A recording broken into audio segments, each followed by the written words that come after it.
Hello বন্ধুরা, একটা নতুন মিনি ব্লগে তোমাদের সবাইকে ওয়েলকাম। আজকে আমরা যাচ্ছি তারকেশ্বর। কেন বলো তো? মাম্পা ভুটুসের 1.5 বছরের মানসিক ছিল ওখানে ভোলে বাবার কাছে চুল দিয়ে আসবো বলে, সমস্ত চুল কেটে সেখানে জমা দিয়ে আসবো। সেই কারণে আমরা চলেছি এখন তারকেশ্বর।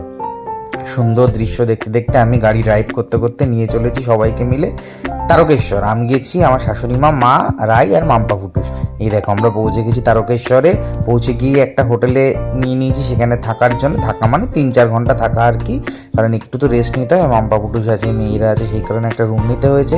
তারপরে আমি চলে গেছি, এখানে আবার খালি গায়ে যেতে হয়, বাবাকে খালি গায়ে যেতে হয়, সেই কারণে আমি চলে গেছি খালি গায়ে মন্দিরে। এই দেখো মন্দির, বাবার মন্দির, প্রচুর ভিড় ছিল।